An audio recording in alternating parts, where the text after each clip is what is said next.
Hello, hello, hello. Welcome back to the Bankshot Degens podcast with your host. I'm with my buddy, Jacob, Denny Denenholtz, and I am Matt, the Schrein Shriner.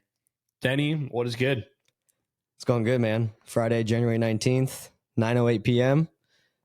Matt, we're halfway through the NBA season. That's insane. It's pretty crazy to think about. Time has been flying by. We're about over 40 games into the year. It starts, for me, it really starts flying by as soon as the All-Star break hits. Yeah, it's going to be crazy. Which is coming up real soon. That blows my mind. Yep. Trade deadline, All-Star weekend coming up. And then on a side note, too, this is our 8th episode we've done. 8th episode of the season so far. That's pretty crazy. Yeah, that's actually I think we've come a long way, in this amount of time. I'm loving it. Build a little fan base. We appreciate all the listeners. Shout out to all of you. Thanks to the day ones. Thanks to the new guys. We don't care. Yep. Come listen when you want. Yep. We're going to just keep doing our thing and continue to have some guests on here and just continue to talk ball. Yes, sir. So, without further ado, let's waste no time. Yep. For those who are just joining us for the first time, we have a fun tradition we like to do. We're going to continue this tradition. For those who are back, welcome back to the tradition. We'll be taking a shot for our Seattle Supersonics until they get a shot, coming back to this great association we call the NBA. Today we have my grandma's favorite, a duck fart, where we had this earlier in the season, but it's fun to make and it goes down easy. Yep. So cheers to the Sonics, my guy. Bring them back. Bring them back.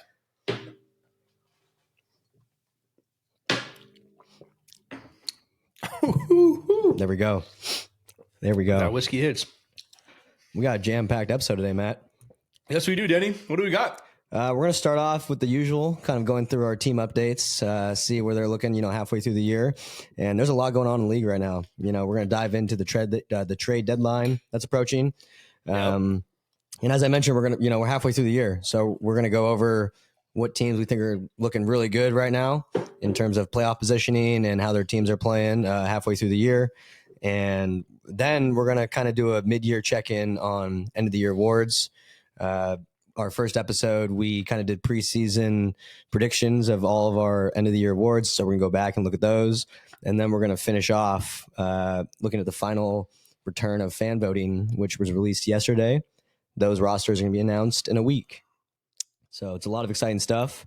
For me, looking at the Suns, they actually just got a win tonight. Nothing new under the sun. Nobody. It's fair to say it's nothing new under the sun, baby. Let's hear about your Suns. I'm excited to. They've been playing better. They just got a win tonight. Book actually dropped 52, dropped 25 in the first quarter. They're staying healthier.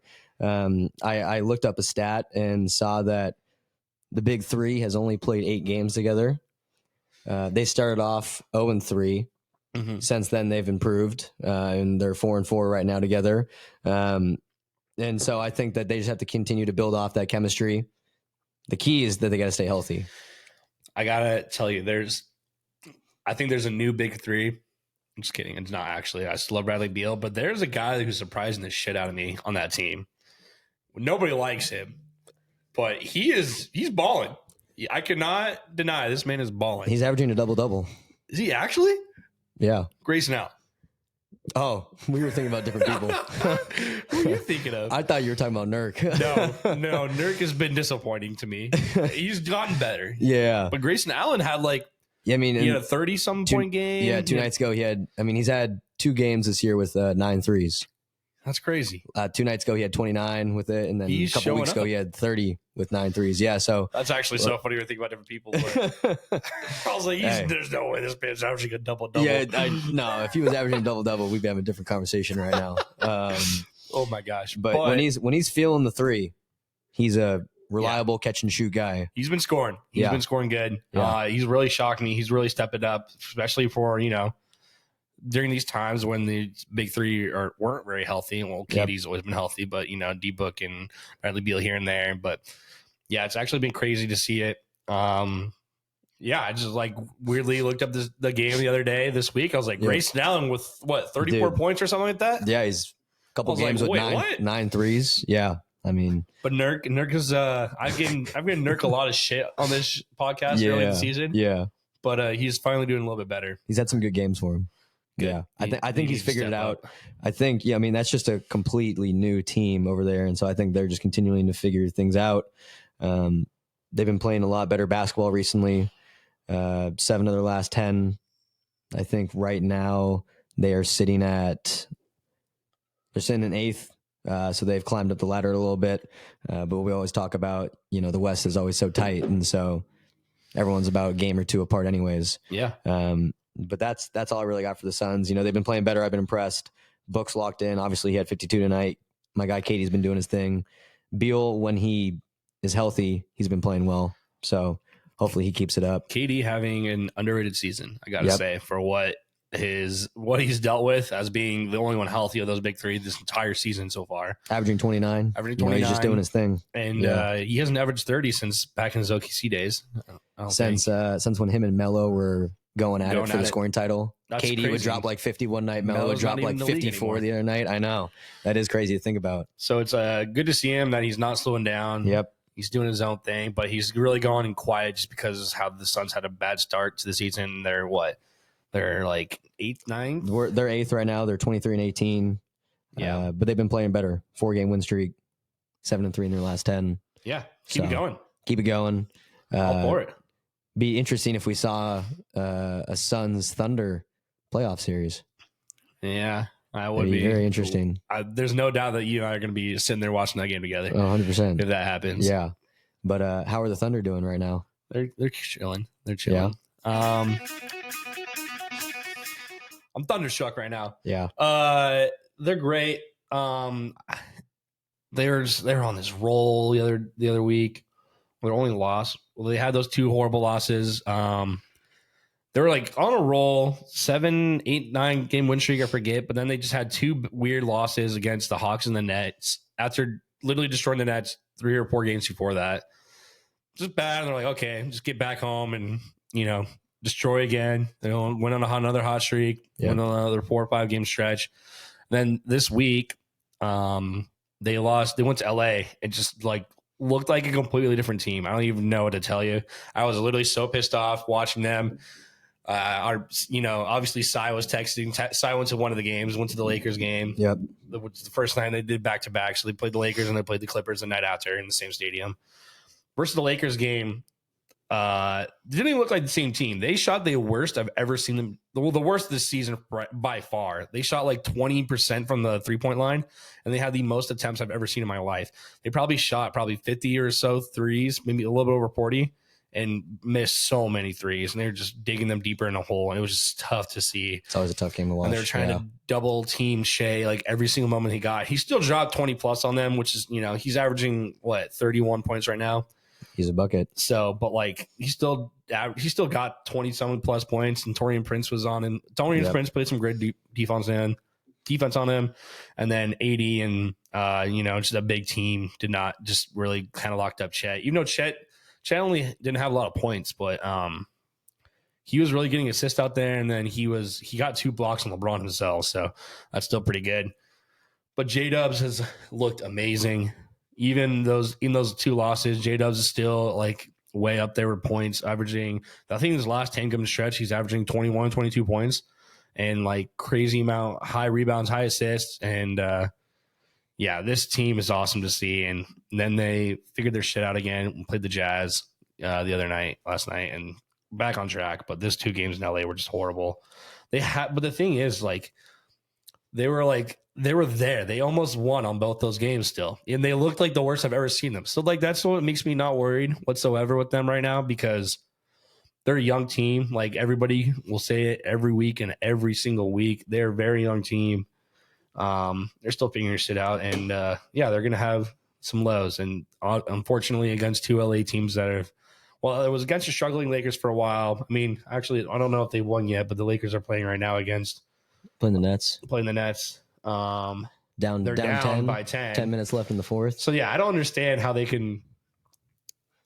I don't understand the Lakers, first of all, and I don't know how the Thunder could lose against the struggling Lakers who just lost to the Jazz the game before that, and then go into Utah and then beat the Jazz by 4 or 5 points. Not like a crazy beat, but Lamar McKinnon come to the Thunder, please. I'll talk more about that in a different episode. But yeah, I'm excited for the Thunder team. I didn't realize they only have 13 losses. Yeah, only 13 they're losses. second right now. They've been playing. They've been playing really well. They were tied for first for a while. Yeah, and then they lost. Obviously, those 4 games I told you about. Who do they play next? They play huge. They play game. Minnesota Timberwolves tomorrow night. Huge. 1 versus 2. And so, fun fact, just real quick, shout out to Chet Holmgren, my rookie of the year in this race. He actually got his jersey retired at his high school, which happens to be Minnesota, and they're playing Minnesota tomorrow night. So the entire squad, Minnehaha Academy, Him and Suggs. Minnesota, Minneapolis, Minnesota. Him and Suggs went there together. Yeah, he got his jersey retired, and the whole entire Thunder squad showed up to the high school for his jersey retirement. It was actually so sick. Cheers, my boy Chet. Congratulations, Chet. It's a big time accomplishment. Yeah, so that was cool, and I really hope to see Jalen Suggs' number up there next to him because Jalen Suggs was, just as great as Chet. That was such a fun duo to watch in high school, just seeing all those tapes and shit. Yeah. And it crazy sucks duo. they never got to play with each other at Gonzaga because they're both one and dones. Could you imagine? Can you imagine? If they had played together at Gonzaga? Don't get me started on Gonzaga right now. They're on build chemistry. They're Gonzaga, on they're on downward not spiral doing good. right now. No. This is. I know we don't talk about college basketball much on here, but I mean it's all ball. It's all ball. Shout out to I got to give a quick shout out to my Cougs. Yes. I've been a Gonzaga fan and a Cougs fan my entire life. Never once did I ever think I would come to a moment where I'm watching Cougs basketball be better than Gonzaga basketball, and we are at this moment. Last week they went to USC and they beat Bronny and the USC and Collier, who's supposed to one of the best freshmen in the nation. Isaiah Collier. Yep, he's a hooper. And they did it. They beat USC in front of LeBron. LeBron came to the game courtside in USC. Didn't he leave early too? Yep, I think he did leave early. Yeah, he was like, I'm done. Carry that to that same weekend. Number 8 ranked Arizona Wildcats come into Pullman, Washington. This is the same story that we came to last year. Yep. Number 5 ranked Arizona came into WSU, and they beat them. This year, number 8th ranked Arizona came in, and they lost to WSU again 2 years in a row as they're a top 10. So shout out to my Cougs. They're doing great. Miles Rice had 35 and 8 last night against Stanford. Pac-12 freshman record. No, WSU freshman record. Yeah, I saw some other freshman stat. Isaac Jones got been player of the month or player of the week by ESPN, a bunch of other places, ESPN, Pac-12, and a bunch of other places. So Oscar Clough, been open. Yes. So I'm. You can never forget about Yaki too. I love Yaki, and I mean he does his thing. Yeah. As long as he's hitting shots. Quick shout out to they're not doing great, but shout out to my boy Ryan Rapp for getting some minutes out there in Hawaii. I'm excited to come see you in the Bay against UC Davis. We love you, Rappa. We love you, Ryan Rapp. You're the best. You're the homie. Yes, sir. Keep balling out there in the islands. Yeah. I can't wait to see you at UC Davis, my guy.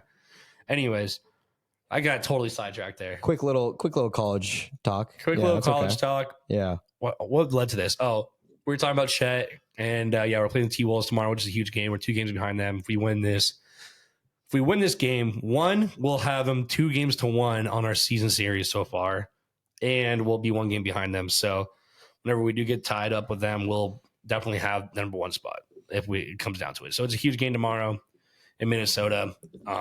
As long as they didn't play against the way they did against the Lakers, then I think they'll be just fine. So Lakers or Clippers, sorry, just LA, man. Yeah. Okay, one last rant is just Paul George. I'm really excited to see him doing good right now. But why did you have to do good against my fucking team like that? Out of nowhere. This man just popped off out of nowhere. Had a season high of the year, 38 points. He went off in that fourth quarter. The last 5 minutes of the game. He was going crazy. Contested 3. J-Dub's hand in his face. He was just draining him. He didn't even look at the who to get that steal. Who to get that steal off of? For that fast break dunk when he came over to the side and just took it. It was against Shea. Yeah. I think it was SGA. It was against Shea. So Paul George is balling. I mean, we'll talk about PG more in a little bit, but he's been hooping. Anyways, Thunder got a good wake up call. Yeah. They're not going to win every game. You know No. this, and this is like I think those But are they're an two- exciting young team to watch. I think enjoy those it. are- It's a fun team. Yeah, I think those And are two huge games for Yeah. when it comes to playoff time. Right. So that's the experience you're going to need because, I mean, Paul George ain't going to play like that at playoffs. He never has. But Yeah. Well, moving on to league news. yeah, go for it. Huge trade, Matt. Huge trade. Pascal Siakam is on the move. After all the talks, everything, the Raptors Raptors getting it shipped done. Siakam out of there. Went to the Indiana Pacers. So the Pacers receive Siakam and a future second-round pick from the Pelicans. And the Raptors get Bruce Brown, Kira Lewis, Mm-hmm. Jordan Nwora, 224 first-round First-rounders. picks, and Conditional. the conditional 2026 first-round pick, which is the worst of, who was it again? OKC, the Clippers, the Jazz, the Rockets. I think there's a 15. Maybe the Bucks or something like that. Who's going to be the worst out of those teams? It's easily going to be either the Rockets or the Jazz. I don't know. I can't tell you which one. I think they're both Trying to look really into similar. 2025, like who's going to be I still the think worst it's team? going to be. I still think it's going to be the Rockets. Rockets. If I had to take a guess, Rockets started off really hot, but they're going back down. They're below 500 again. They're Jazz on a 3-game have picked losing it up. streak. I mean, I Their didn't last realize 10 they are were already 4-6. ninth. Yeah, Jazz were on a hot streak. Yeah. They're 8-2 in their last 10. They were on a hot streak, and then they lost to us. Yeah, they're good. Jazz are doing really good right now. Colin Sexton's popped off. Really like seeing Sexton out there. Yeah. Lauren Markkanen, amazing. Glad that he's healthy out there and doing his thing. Jordan Clarkson, surprisingly doing well. He's a bucket getter. I hate Jordan Clarkson, but I mean, it's just like weird. But Yeah, he's a bucket getter. love to see my boy Kelly Olynyk yeah. from Zag out there. He's getting some minutes off the bench. Yep. And sometimes starting in the center role as well. Yep. No, they're doing good out there. Yeah. But anyways, going back to the trade. So the Pacers get Siakam, Matt. We'll talk about both sides of the trade. Yeah. Let's start with the Pacers. What are your thoughts on the Pacers getting Siakam? So now they're pairing him with Halliburton. Perfect. It gets Hallie even more help that he needed a little bit. And it takes some pressure off some of those guys like, Miles Turner down low. And it's great. They're playing in their first game together right now. Siakam and Halliburton. Let's take a look. The score, they're down 8 with 1:20 left to the Blazers. Go Blazers, So, I guess. Halliburton's got 19 and 15. Siakam's got 21 and 6. And this is Miles Turner's got 24 and 11. So like Buddy Hield's got 18, 6 and 7. Like these guys are playing well. It's just that Jeremy Grant and Malcolm Brogdon both have 30. Jeremy Grant's amazing. Jeremy Grant's a bucket. Wow, I forgot Brogdon's on the Blazers, honestly. Yeah. I mean, that guy, you can put Brogdon on any team. He's been on a lot of teams. Yeah. And he'll perform anywhere. Yeah. He's going to be part of the trade talk But a little bit later. I think Siakam's going to be really I think so too. useful for them, especially down the stretch. Because right now they're the sixth. They're sixth in the East now. Yep. Officially. They were, we talked about it a little bit. They kind of slipped after the in-season tournament.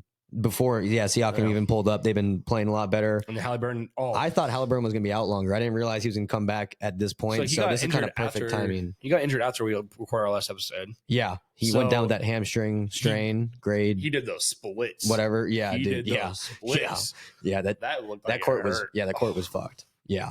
But I didn't expect him to come back this quick. Me neither. So a lot of talk about their trade was, Siakam filling in while Hallie's trying to get healthy. Right. Yeah. And I think it's going to help him in his recovery because you don't think, Hallie has, he has a good stat line right now, but you don't expect him to be balling like he was right before because that's just, and hurts. I think for Siakam too, gets him. He helped. He was a little bit of a playmaker over in Toronto, and he didn't necessarily have a playmaker, like a point guard playmaker to kind of get him the ball where he wants it. Him and Scotty B handled the rock a lot, and now you're letting Siakam play more off ball, but he can still create his own shot and facilitate. I feel like he's gonna be a lot more effective. And I like the front court of him and Miles Turner.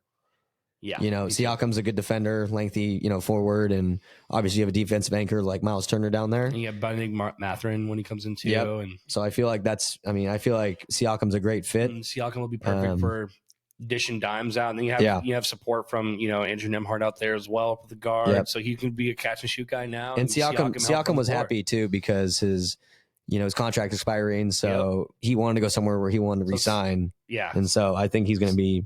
Some people think it could be a rental, but which would suck.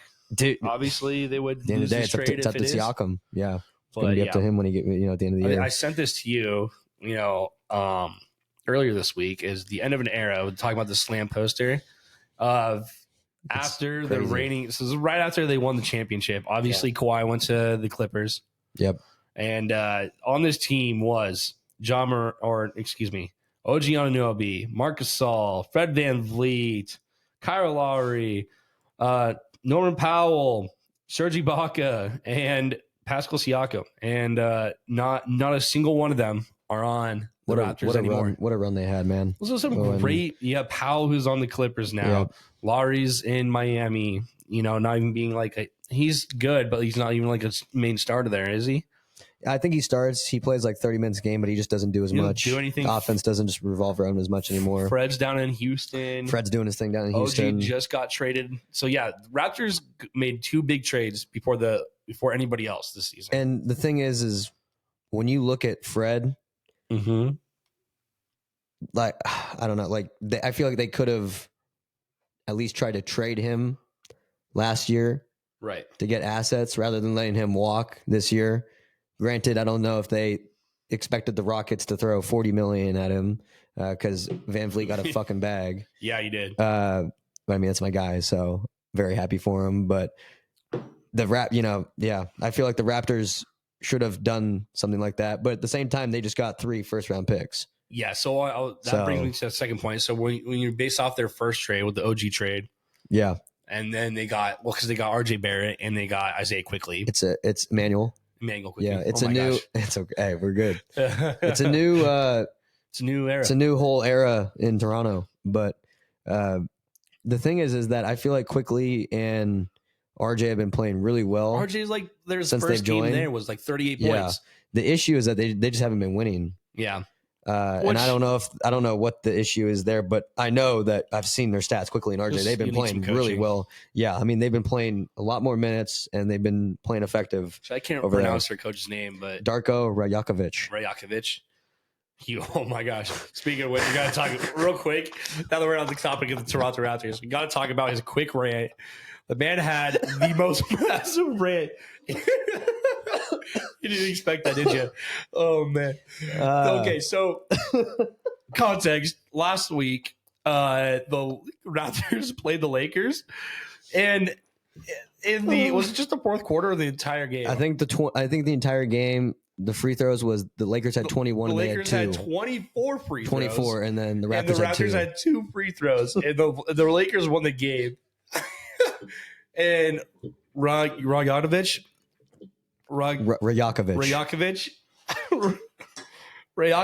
had the most crazy rant post game. It was awesome. It was great. That was awesome. But the man got fined like $25,000 or some shit like that. I think one of the best parts is it's part of the rules. You can't play the rest. When he yelled, "It's complete crap!" It's complete crap. And then he was like, he's like, "Were the Lakers supposed to win that game? Because if so, just tell us and we won't show up." This is like, what's the point? That dude had me cracking up, man. Scotty Barnes is going to be the face of this league. But yeah, speaking of which, kind of talking about the rest of that trade. Yep. Really helps out Scotty Barnes. Let's talk about the Raptors. Really helps out Scotty Barnes. I feel like he's going to skyrocket. We did talk about Bruce Brown in our pregame show, the first episode, preseason show. He's definitely not what I expected him to be with the Pacers. So maybe he could go back to, that Nuggets form where he could be a little bit bigger of a role player, especially with a bunch of young guys over in Toronto. So I think I'm hoping his role kind of increases. I think him and Schroeder, because I'm assuming Schroeder's coming off the bench now with Quickly starting. I think him and Schroeder could be a nice. I always forget Schroeder's up there. I feel like they'd be a nice backcourt to come off the bench. And then you got RJ. I agree. Bruce Brown, I feel like he's capable of more. He is. I mean, we saw what he did in Denver. Like when he gets put in a great system. Using my fantasy, I dropped him. I dropped him while I go too. Yeah. I feel bad. I was like holding on for hope. I know. And maybe this is the answer. Maybe I'll pick him back up before anybody realizes, because maybe he's going to pop off. Yeah. But going back to what you said about Scotty Barnes, start off the season, even with Siakam there, like you could already tell that the team is shifting towards Scotty and he's taking over. You still had OG there. Yeah. OG had a disappointing first start of the season. Now you already knew. You already knew the team was shifting towards Scotty, and I mean, Scotty's killing it. His first game himself, he had 31, 7, and 6 assists, 3 steals, and 3 blocks. Like, Scotty's he's crazy. My dude. Scotty's my guy. Yeah, I'm excited for him. My question for you. Oh, well, before the question, also, Jakob Poeltl is out, but I think when he comes back too, they don't have they have Jonte Porter down there at center. Porter's having a good season, isn't he? Top. He's leading. Poeltl? Yeah, he's been playing well. Is he like top 5 in rebounds or something like that? Or no, he's always efficient on rebounds. I think he always averages around double, and he also plays really good defense. He's a good defensive anchor, and so I think once they get him back into the season, it'll be nice. But Matt, my question for you is: do you think that they keep Bruce Brown through the season or by the trade deadline? Let's ask both. Do they keep him through the trade deadline, and if so, do they keep him into next year? I think they keep him past the trade deadline, unless. I'm gonna stick with that. I think they're gonna keep past the trade deadline as pretty much their own veteran presence besides Schroeder. Schroeder's veteran presence too, but both have rings. Both have rings. I forgot Schroeder was even on that team, but I think he'll be good. You know, I think he stays for the season, but I don't know if he comes back in next season. It really depends what they do in the draft, and because I don't think they're done. I mean, I saw another article talking about why they made these trades so quickly is because I think they got the best deal they could for getting Siakam right now. Yeah, because if you go delayed, or if you get close to this trade deadline, there's other people that are going to have a lot higher values, a lot higher things to trade for, like to offer. Yeah. So I think they're shout out to the Raptors GM. I'm not sure who he is, but Masai Ujiri. Or wait, no, he's the owner. Sorry, he's the owner. He's not I was the gonna GM. say I was like that's the owner, but hey, still they're doing good. I really like where they're going. Obviously, they're not gonna. Even if they do make the play-in, I doubt that. I completely doubt that, actually. But they would need a big run soon. Soon. But even if they do make the play-in, they're not going to go far. But it's just like it's a future, and I personally know very well about this because I've been dealing with the last few years with my Thunder. So it's a future. It's not Sam Presti style, but it's a future. So who right now looking at the trade? Who won it? Oh, easily Pacers. Pacers. Yeah. I think those 2 first-round picks, easy. 3 bench players. Well, the other 2 weren't really like that big of role player bench players. Bruce Brown was kind of a role player bench player. Yeah. If that's the highest you have to give away, plus 2 first-round picks and conditional, I don't know. That's fine. Well, staying on the topic of the Raptors, let's review the trade. We've been talking a little bit about it that has already happened. The OG trade. Let's look at it. Let's look at it from the Knicks side with OG. Matt, since he's gone there, they've been playing really good basketball. Yeah. They're 8. I mean, they've won 8 out of the last 10. I think he is fit perfectly into that system. He gives them, I've talked about it before, he gives them that effective catch and shoot option. They're 8-2 in their last 10. Yeah. While also bringing a perimeter defender out there to be the primary defender. They have guys down low. They've never necessarily had a guard out there who can lock down. He's a lengthy forward who can do that. He's 6th in defensive rating, and really, And when I was looking at him, when I was kind of looking at his stats and everything, and seeing that Tom Thibodeau's the coach, he reminds me of another Luol Deng. I hate Tom Thibodeau. Yeah, he reminds me of another Luol Deng. Mm-hmm. Wow, I forgot about Luol Deng. Yeah, great defender. Yeah, catch and shoot guy. You got a point. Yeah, and he's under Thibs, so that OG's been doing great. Knicks are what, 5th? Knicks were 5th. Yeah. And they're 8-2 in their last 10. So. And, the top 3 have had not great records in their last 10. You had the Celtics at 6-4, Bucks at 5-5 the last 10, and Sixers 6-4. And then you have the Cavs and Knicks both at 8-2 in their last 10. Yeah. So they can easily make up ground right now. Or they kind of have to if they're going to, they're 5th. They're in the playoffs. So another question for the Raptors. February 19th, February 18th, I believe, is the All-Star break. Do you see them with their trades? They made this new kind of system. Do you see them being able to get some momentum going into the All-Star break? I don't think right away. Yeah, But maybe near the end, catch some fire. just something. Yeah, I think it's gonna be something. I mean, like I said, RJ's been killing it. RJ's Him and Quickly found a been new playing light. well. Yeah, I already liked Quickly. yeah. So talk about the OG trade. You say who won. I'm still going to say the Raptors won that trade. I think I said that originally when we talked about it. Mm-hmm. I'm glad OG is balling over there, but the Knicks didn't necessarily need him. I feel like they're with the 30-point scorers Brunson's and killing it. Brunson and Randall. Yeah. Killing it. Who else? Oh, what's his name? White guy. Oh, Hardenstein, DiVincenzo. DiVincenzo's had a really good season. He's always a good role player. Yeah, I don't know why I he's couldn't think of DiVincenzo's name. knockdown 3-point shooter. Yeah, he's an effective player. He's had a good season so far. Yeah. So I think the Knicks are just rolling really well. Nice. I didn't know Tom was their coach this year, actually. But shout out to Tom. I mean, I used to hate Tom being He's the still T-Wolves around, coach, man. but he is still around. Yeah. But no, shout out to Tom. He's doing good with his team. And but yeah, at the end of the day, I still think the Raptors won this trade. Yeah, because RJ and Quickly will be great for the future. Even those two alone with Scotty Barnes can easily help them catch fire in this upcoming All-Star break. So yep. Well, as I mentioned earlier, February 8th at noon, 3 p.m. Eastern time will be the trade deadline. And so we'll make sure to get another pod going before that to talk more trades. Obviously, there's going to be a lot more happening at that point. Moving on to more league news, Matt, let's look at some teams that are just not having the greatest luck. Let's look over at Memphis. Memphis is in complete shambles. The last pod we had talked about, Ja was 9 games in, playing well. and since then, What has happened since then, Matt? Ja had season-ending surgery. Yep. So I think it was his shoulder labrum. 9 games. Yep. 9 games. And he's out for the season. He was balling for those 9 games. Yeah, I think he was already averaging like 25. He was playing well, going back to normal Ja. We'll talk about it later, but he did get some. He was popular among fans. I'll say that to the least. Yeah. But just crazy. And then, looking at other injuries now in Memphis, Desmond Bane is out for 6 weeks. Marcus Smart is out for 6 weeks. I mean, they're losing everyone on their team now, everyone's Matt. dropping live. Yeah. On the fact they already had Steven Adams out for the beginning of the season. Yep. They had Brandon Clark out from the beginning of the season.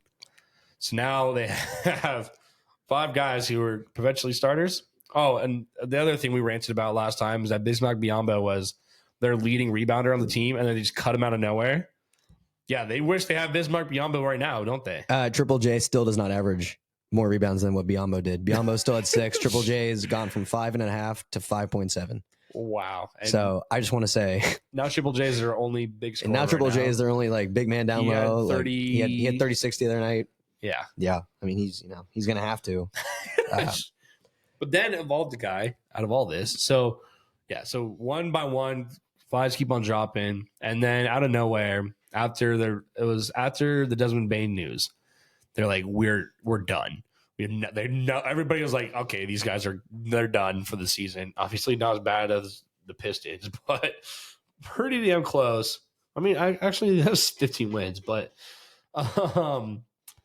and then the day after that, they go in to play the Golden State Warriors. Yep.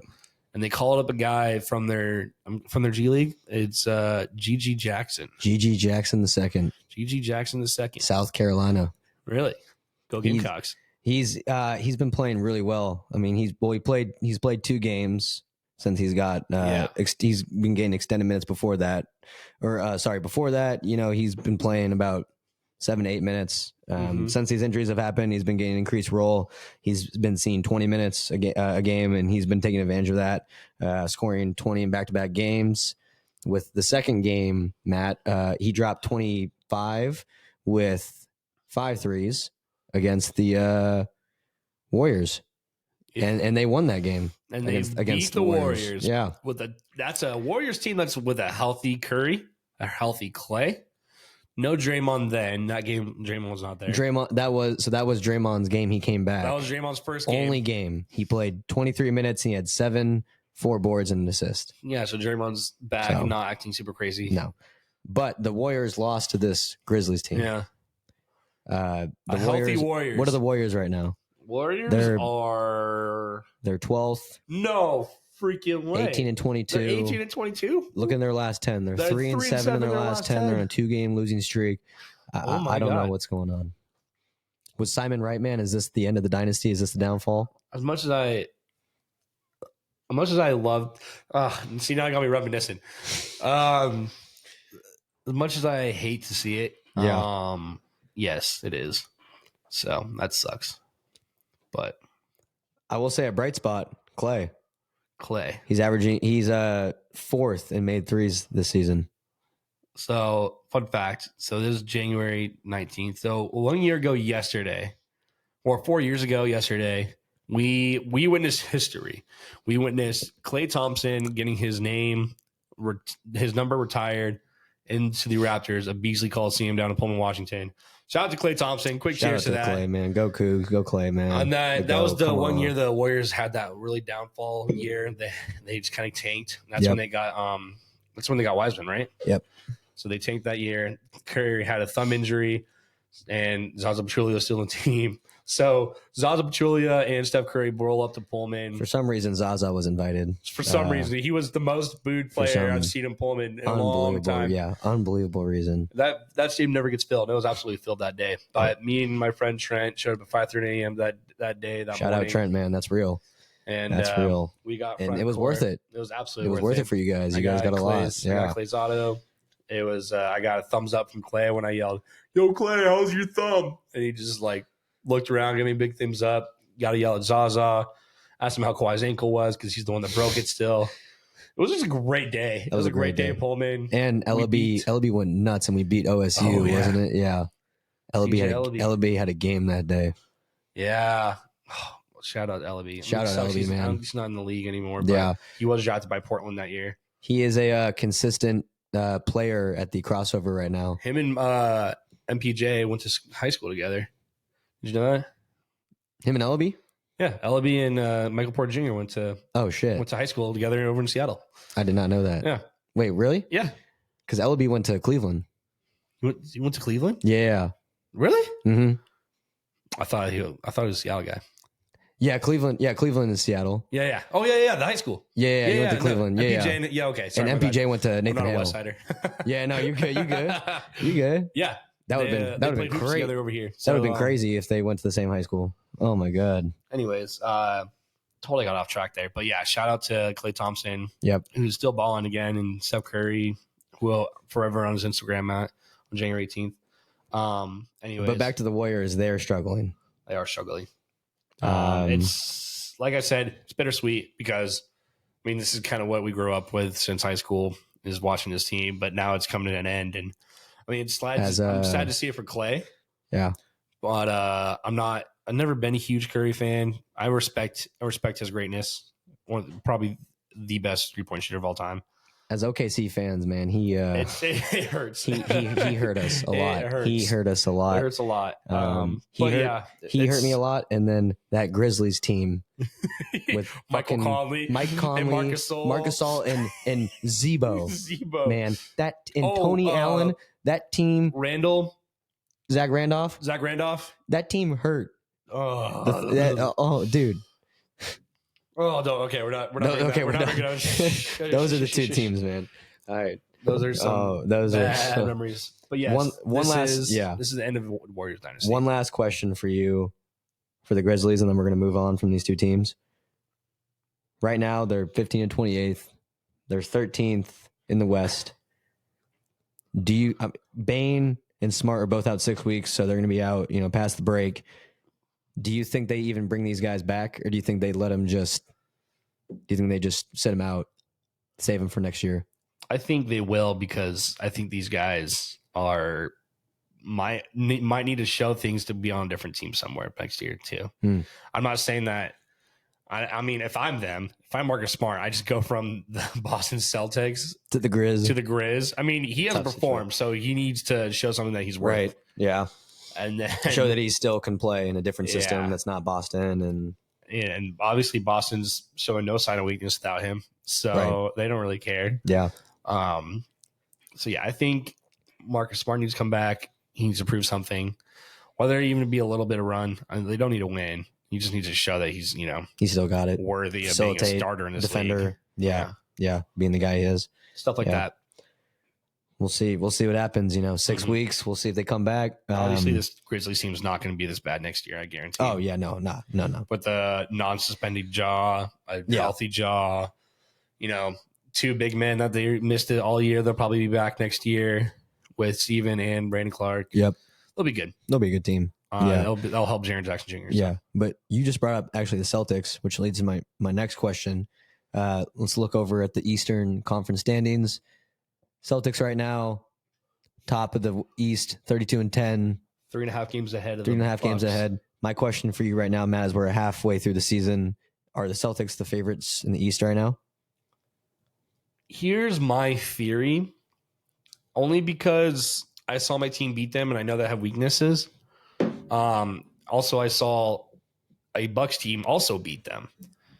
So my theory is that the Boston Celtics are going to completely dominate the East for the remaining of the regular season.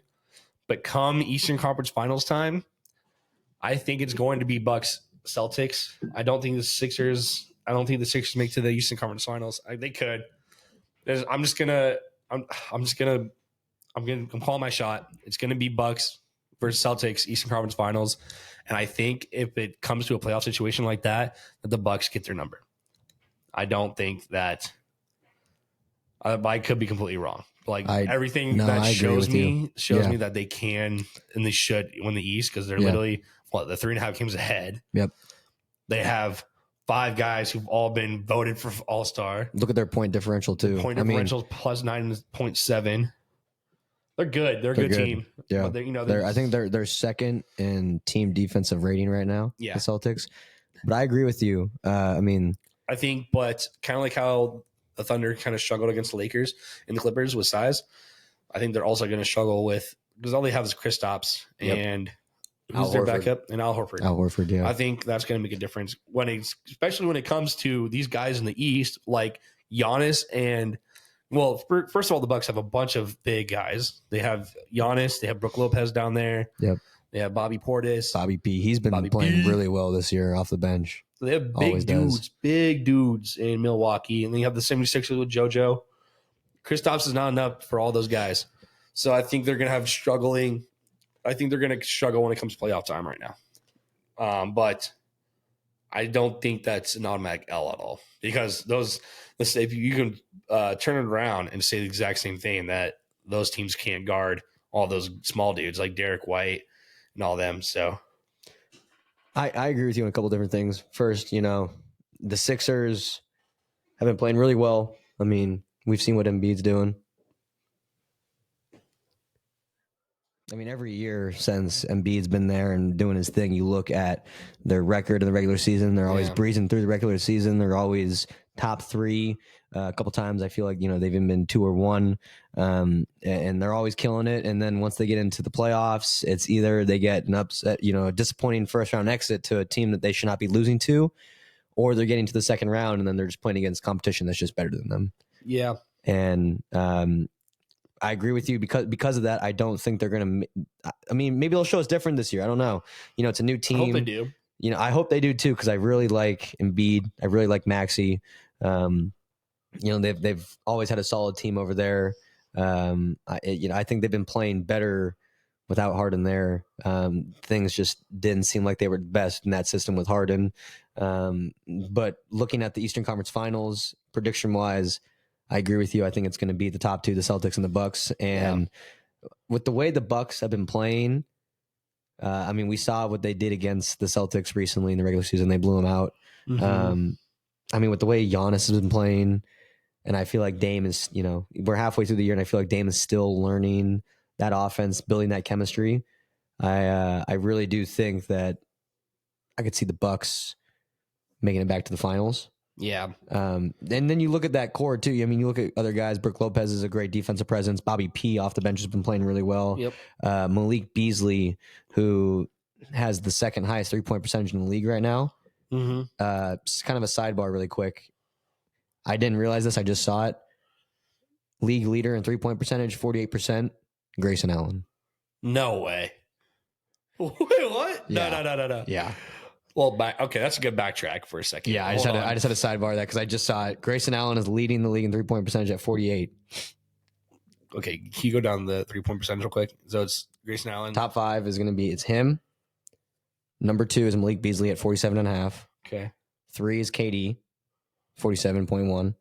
Damn. 4 is Aaron Nesmith, 46.6. And then ESPN, man. And then the boy at number 5, J-Dub.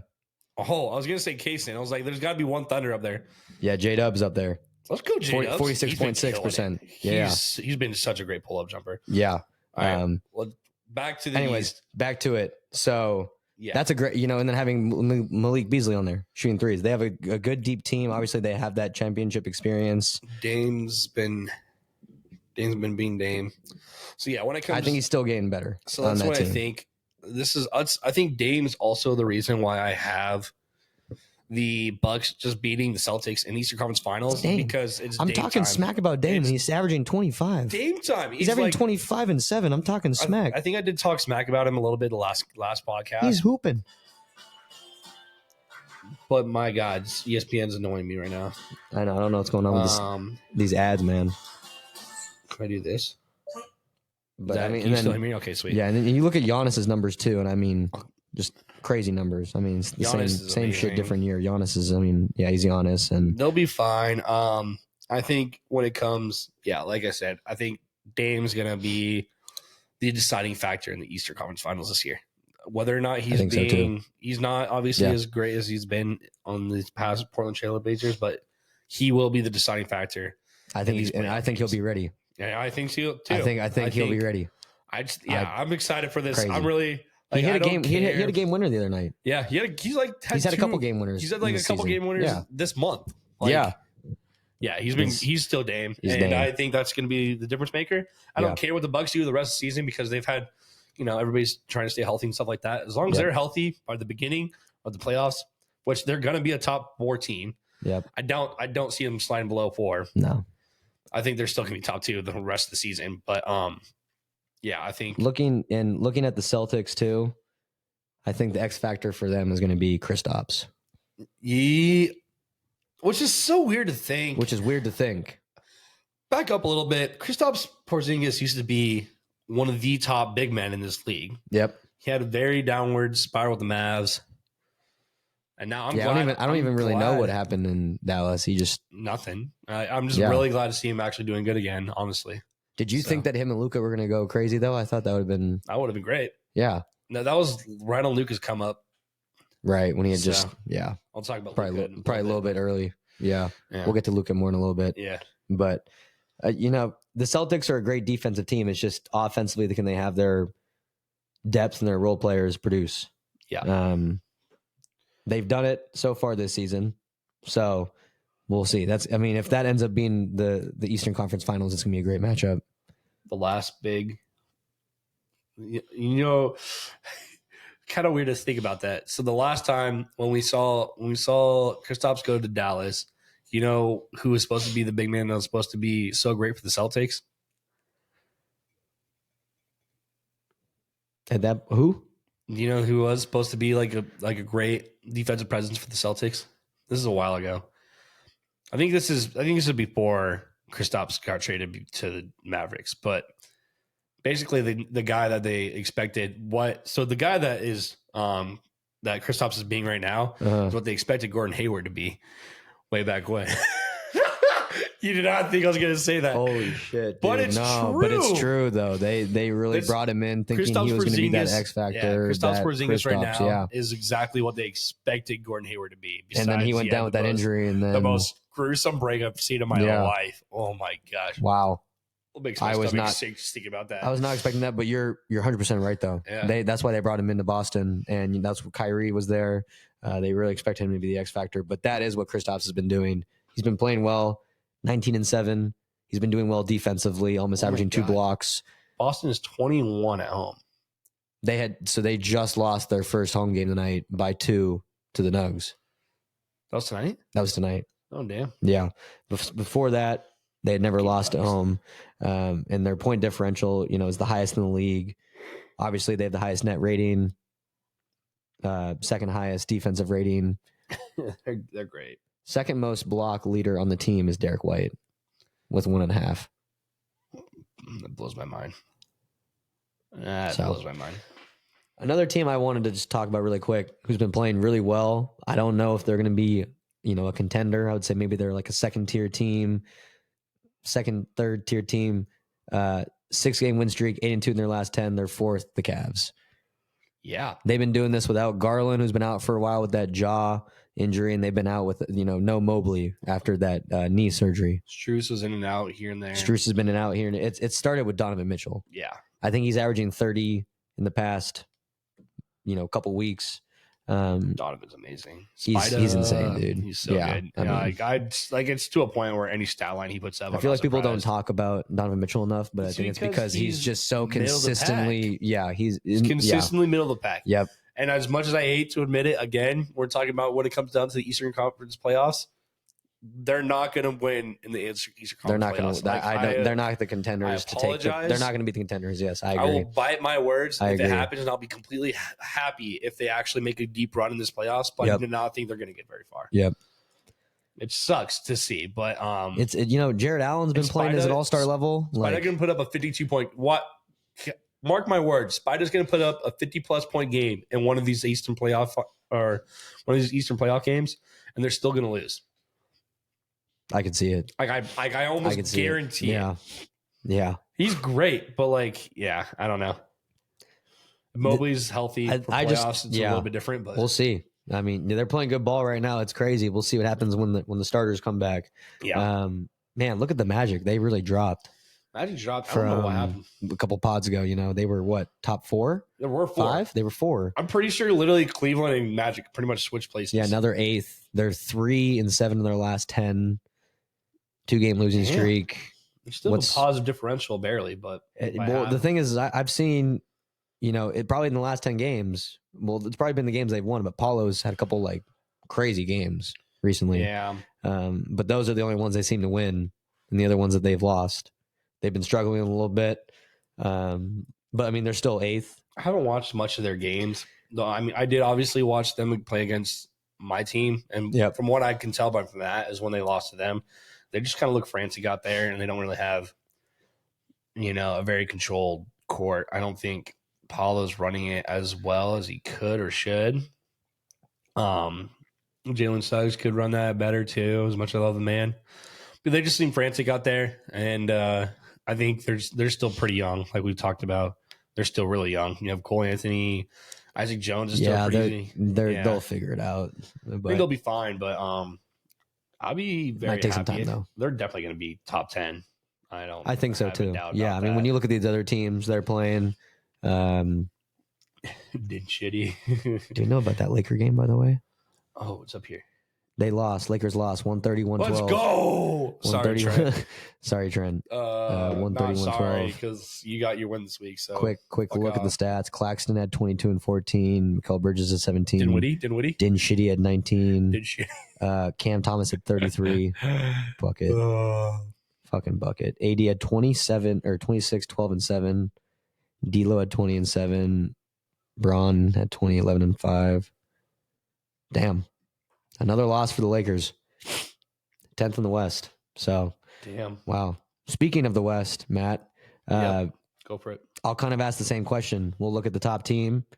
The top team in the West right now. This obviously is a little bit different always when you go look at the West. But the West right now, the top team is the Wolves. I'm just going to ask the same question. Are the Wolves the favorites to win the West? No. No, they're not. And which team, looking at it right now, I feel like I already might know your answer. But I don't think you do. all right, who are your favorites to win the West right now? The Nuggets. I still think it's the Nuggets. You think they got it? I think they got it. And who would face up against them in the Western Conference Finals? I'm trying not to be biased here because I really do think my team's going to struggle, but I could see my team, and I could. Who would be the other see- team besides your team? the Clippers. I think T-Wolves can make a run. They're doing good. Ant's been going crazy. Yeah, they're on a 4-game win streak. Both the T-Wolves, Thunder, and Nuggets are all 6-4 in their last 10 games. Clippers are 8-2 in their last 10. But then also the Pelicans and Mavs are also 6-4 in their last 10 games. If Phoenix makes a comeback, yes. If Sacramento makes a comeback, yes. Look, here's the thing. So yeah, this is like a very different West than we've seen a year ago, 2 years ago, 3 years ago. It's crazy. I think this is where it's going to really matter for playoff experience. You have Nuggets, Clippers, Pelicans. No, Mavs. Could make a run, but I mean, Luka's balling like crazy. Kyrie's coming back, but they've kind of slid down a little bit too. Yeah. But when it comes to the playoffs, I think Kings will still make an impact. I think the Suns will make an impact, and I think the Lakers will still make an impact, no matter how much I hate them. So I think I look at those guys. I think the Nuggets, Clippers, Kings, Suns, and Lakers are those people to beat in the West. For at least when it comes to the playoffs, for playing, it's a whole different game there. Playoff LeBron's different. You know, he's the oldest guy in the league now. Playoff KD is different. We all know that. Playoff KD is different. And he's having a baller year. We already talked about that. But I still think it's the Nuggets to beat in the West. And even though they have their struggles here and there, they've been barely winning here and there. I still think it's them. I think the T-Wolves' inexperience in playoffs is going to come into effect down the stretch. I just think it's going to be a coaching battle at that point.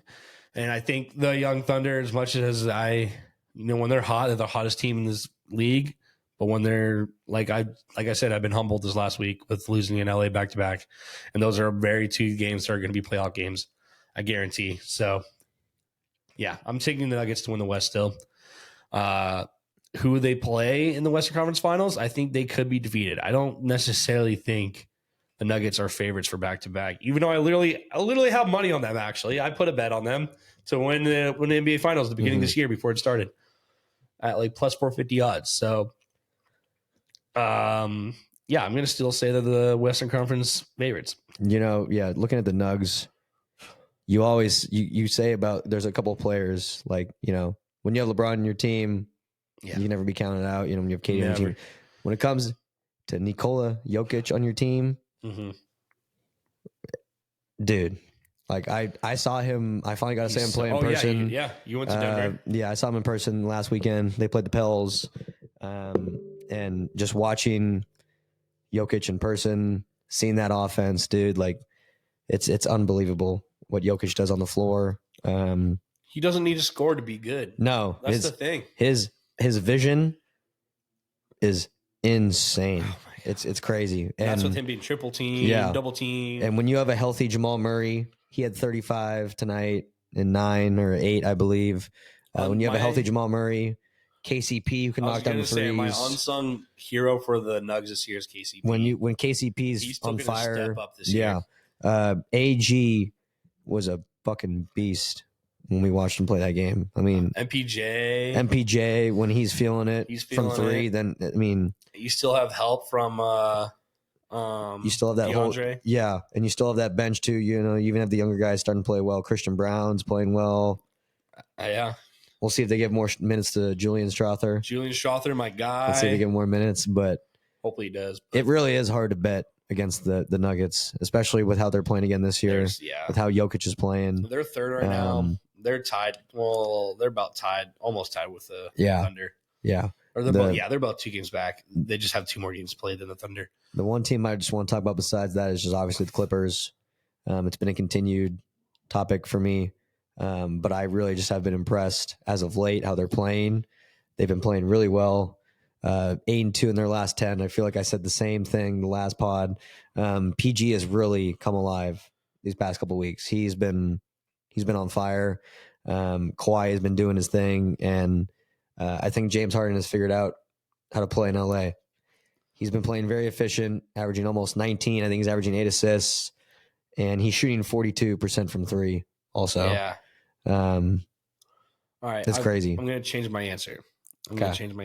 Nuggets are the favorites to win the West. Yeah. Unless the Clippers are, one, completely healthy. That's a couple things. Yeah, they got to be healthy. And two, Paul George actually shows up. Yeah. Well, because we talked about Pandemic P. You've heard the memes. Pandemic P. He's historically not played great in the playoffs. And this is coming from where neither for the Thunder either. Nope, not at all. This man was third in MVP voting that year. Fuck Joe Ingles. Don't get me started. I'm going to get fucking heated. But yeah, so that's two things. If the Clippers are completely healthy, meaning they have Harden, they have, they've had Zubac out, which actually they've had, oh my God. Mason Plumlee. I hate Plumlee and I hate Dice as well.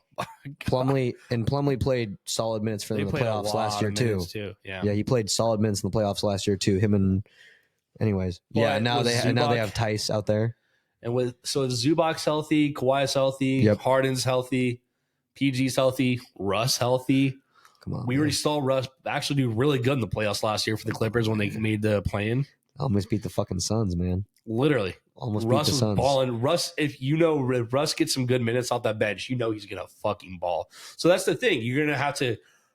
People need to treat Russ like he's a starter. Like, I'm sorry, he still is. He's still electric. I'll give more love to that guy more than anybody else in this world. Yeah, but he will perform in the playoffs. So be warned. That's what it is. That's the team I just keep looking at as the Clippers. I feel like things are really clicking. I don't want to count out my Suns. They're still figuring things out. The thing that I always look back to, even though the Kings didn't have a lot of experience, but the Warriors beat the Kings, even though it went to 7 games, even though the Kings were young. I look at the Suns could get some kind of matchup like that. I feel like I haven't talked about the Pels as much. Maybe they get matched up with the Pels. I don't know. They have some kind of matchup. I'm not giving as much love to the Pels as I should. They're 5th. They've been playing well. I mean, they're a game behind the Clippers. Oh no, excuse me. When Zion, so that was the other team. I mean, that was the team we watched play. They're 2.5 games behind the Clippers. But BI's been a bucket. When Zion's healthy and actually plays well, I mean, that team's good. You have CJ. Yeah. You have Jonas Valanciunas. It's a good team. When Zion played well when we saw him play the other night. Yeah. I feel like he's one, got to be healthy, and then two, he's just got to be locked in. I feel like there's nights where he's maybe not as locked in. He's just, I don't know, he kind of looks lackadaisical out there.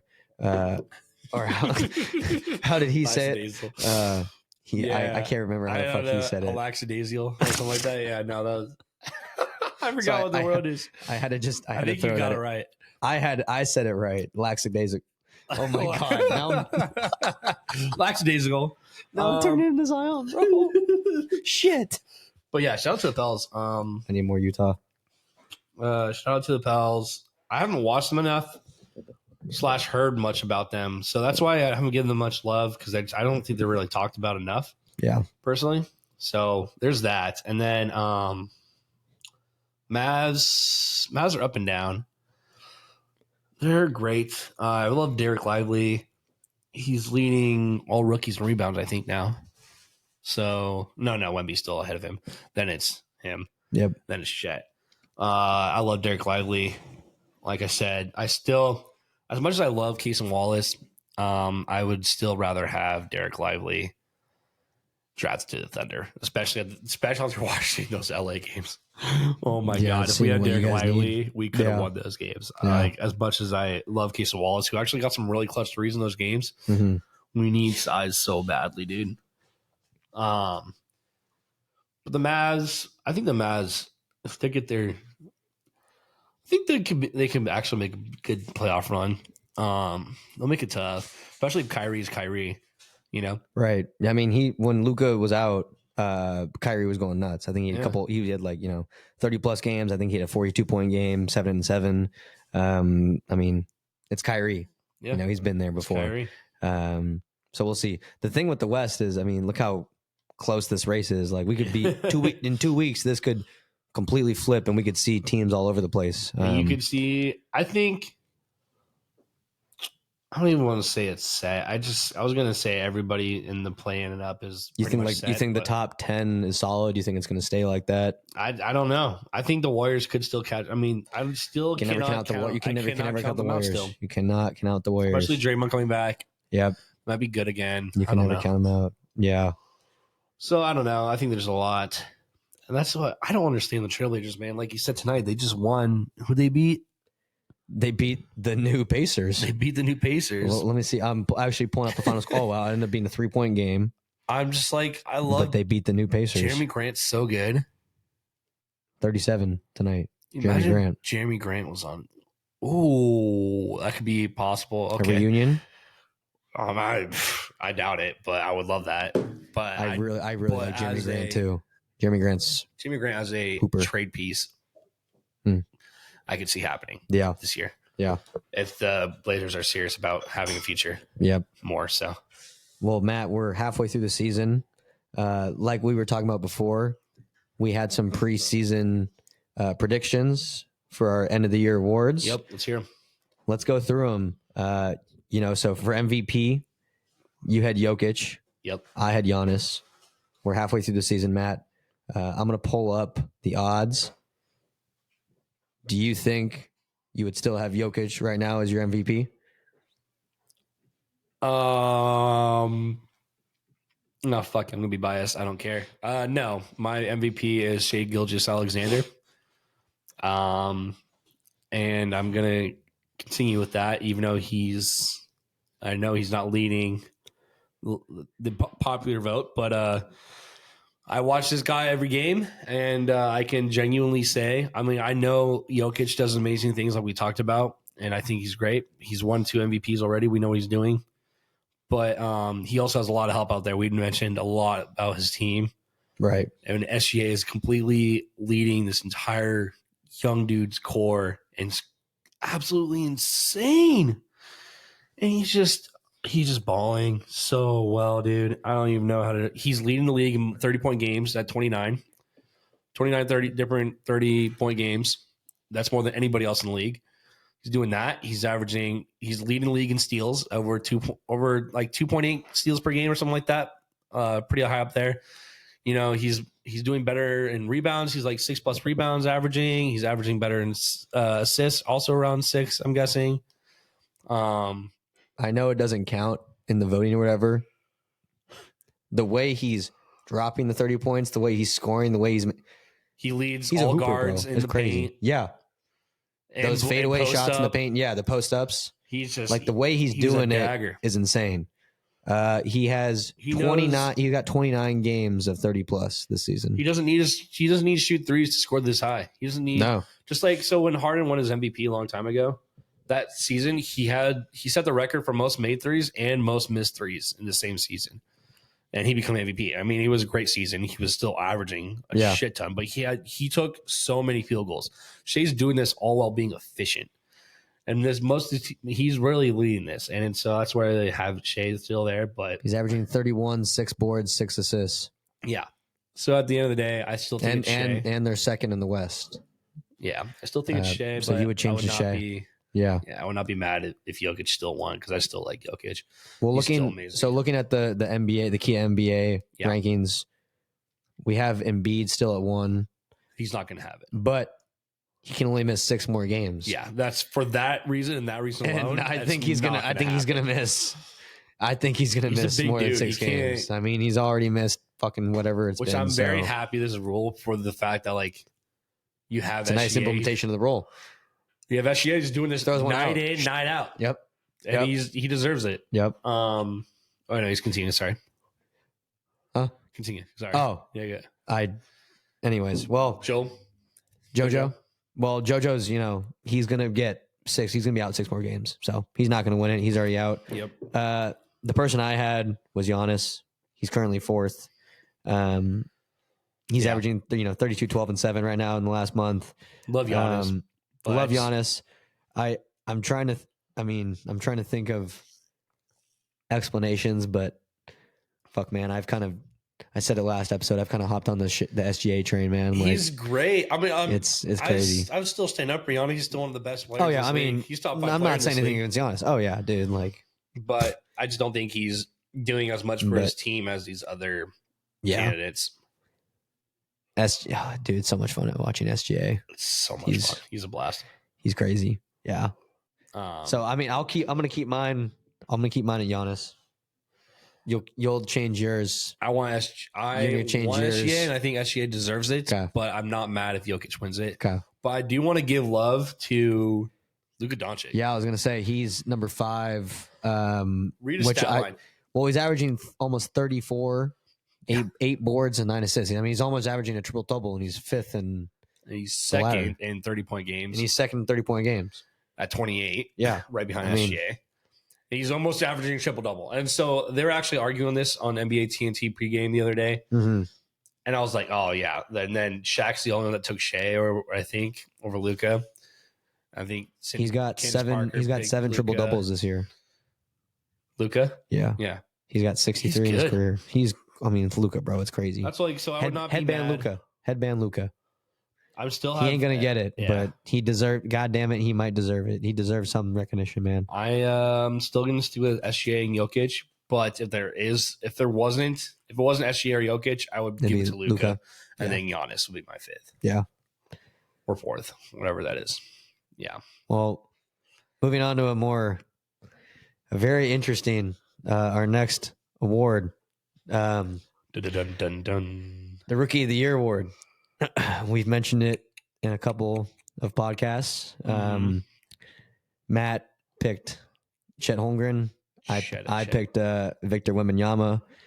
Matt, we're going to start with you. What is your argument for Chet to take Rookie of the Year right now? Here's my argument. You ready? Give me the Spurs record. The Spurs are 7-34. They are last in the Western Conference. And the Thunder are 28-13. They're second in the Western Conference. It speaks enough right there. So that gives you team-wise, okay? And you can break it down one by one. Chet's winning. I'm sorry. Chet's going to win it.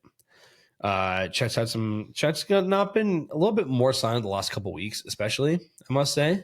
But he had an amazing December. He had a great start to the beginning of the year. He's averaging 2.5 blocks. Yeah. He's currently on pace to be the second big man in history to shoot at least 38% from 3. Yep. So yeah, he's averaging over 2 blocks. I'm pretty sure Wemby's 3-point percentage is still in the 20s. I'll go look. Don't quote me on that. I'll go look. But I'm pretty sure it is. I'll go look right now. And I'm pretty sure Chet's like scoring efficiency, like he's also He's also like 50% plus from the field, right? Definitely more than 50. I think he's around 60%. I would assume so. So he's just way more. Wemby's shooting 29.3%. Okay, so it's higher than the last time I saw. Good job, but still, that's not great. But Chet's shooting 54% from the field. Yeah. So I think I lean on that, and I lean on the fact that Wemby has no help whatsoever, and he's probably averaging at least 10 more minutes than Chet. Maybe I'm wrong there. What do you know? Huh? How many minutes is Wemby averaging? How many minutes does Wemby average? Yeah, or Chet, either one. Hold up. Here, I'll look up one and you look at the other. I'll look up Wemby. My argument for Wemby. Fuck.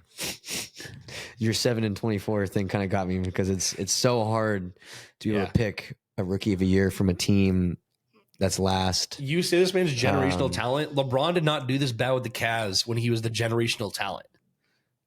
Am I wrong? You're not wrong. That's all I'm going to say. LeBron was. Everybody said that Wemby was the most generational talent since LeBron James. That's what the big narrative going into the season was. Chet's averaging how many minutes per game? Where you at? Minutes. He's playing 30 and a half the last 10 games. Yeah. Wemby's playing about the same amount. So he's averaging 30 minutes per game. I will say Wemby has really picked it up as of late. on the season he's averaging 19, but I think in the past 2 weeks or month he's averaging like 26 and 9. He's done better with those 3 blocks. I think he's starting to figure it out more. Just learning a lot. Also, the NBA is a lot different than the Chet's Euro League. played more games than Wemby too. Yeah. So Chet's doing this way more consistently. He's actually been healthy this entire season. Yeah. So I think Wemby is, slowly learning the game. He's doing everything we saw him do, on tapes and stuff. He's just learning the NBA game. It's a lot different than the Euro game. But they have yet to get 10 wins. I will give my third runner up. It's for sure Chet or Wemby. I don't think it's gonna be even close. Yep. Even though this guy's doing really good, I gotta give props to Jaime Jaquez. He's third. He's third in the rankings right now. He has been. I mean, we talked about it last episode. He's been playing really well. He definitely should be up there. And he's averaging 14. Respect. I hate the guy. He's UCLA Bruin, but he's been playing really well. Yeah, no, all respect to him. So yeah, and obviously, Rookie of the Year is one of the bigger things for me and Matt. So we're going to be, we'll keep looking at it. We'll be continually coming back to this. But going on to this next one, this one's kind of funny. Looking at the our 6th man of the year predictions preseason, Matt had Lauri Markkanen. Lauri. Looking at it now, Matt, what are your thoughts with Lauri Markkanen being your 6th man of the year? He can't be a 6th man. He's a number 1 man. I mean, he's not MVP, but anything. But he's easily. And I had Tyrese Maxey as my 6th man, and I had chosen this before Harden had gotten traded. Obviously, this was before the year started. So we're both looking like fools here. Maxey is obviously not the 6th man. He's starting and the number 2 option on the team. Thank you. Hold on. Thank you, Joe, for giving me Tyrese Maxey in our Devin Vassell fan club league, by the way. Thanks, Joe. Thank you, Joe. Appreciate it. Matt, halfway through the year now, then different names. Who is your favorite for 6th man? I think there's still bias here just because I feel like there's still a lot of 6th mans out there. I can't pin down who would win it, but I'm going to say Russell Westbrook. Yep. Especially for the fact that he voluntarily put himself on the bench kind of deal. He's balling. He's doing really good with the Clippers team. Obviously, the Clippers team is doing good too, so that always helps your odds for 6th man of the year. Yep. When your team's looking good because of it. So I don't see why not. Russ is balling. Russ 6th man of the year. I'm gonna speak it into existence. I mean, you can never vote out Russ, right? No, you can never vote him out. That's just a weird. I never thought 4 to 5 years ago today. I'm like, oh yeah, Russ is a 6th man of the year now. Yeah. Person who I now picked. I've been watching him a lot this year. I've really enjoyed how he's been playing. I think he's been playing really well. Malik Monk. The biggest thing I've noticed with him is his playmaking ability. He's increased his assists by about 3 from last year to this year. Yeah. And I've watched a pretty good amount of Kings games, and I mean he's just done really well facilitating off the bench. He's really good at creating his own shot, getting to the rack, having the defense collapse, finding the open man. He's really developed a good 2-man game with Sabonis. Yeah. And so I've been really, I've been impressed with Malik Monk. He's been doing a great job. I also just think he's a hooper. So shout out to Joe for also giving me Malik Monk in that same trade of the Devin Vassell That's fan right. club. That's right. So that's what I'm going to go with. I would not be mad if Malik Monk won it too. Yeah. I just wanted to see the Kings do a little bit better than they are right now because they're I get that. They're 7th. They're 7th. Yeah. They're playing right now. Right. So pick it up a little bit. If they pick it up, let's go. Yeah, they're 4-6 in the last 10. Damn, on a 4-game losing streak with my boy Sabonis, bro. Pick it up. You said Sabonis is in MVP ladder too, right? Sabonis is an MVP ladder. He's number 7th on the ladder. Hey, he's top 10 on the ladder. I'll take it, man. But come on, Sabonis. He's biting my tongue. One last thing I want to say about 6th man before we move on. I feel like we just can't ignore this man because he's number 1 in the betting favorites right now. Tim Hardaway Jr. He's on the Mavs, right? He's on the Mavs. He's been playing really well. A couple of pods ago, he was leading the league in 3-pointers made. I think it's calmed down a little bit for him. But he's been really effective from 3 still. He's top 5 in threes made still this year. And he's increased his scoring by 4 points. And I've just heard a lot of good things about him this year. I feel like that was just something we can't ignore. Besides, he's not really necessarily a playmaker or the greatest defender, but he's just been a straight bucket for him whenever they need it.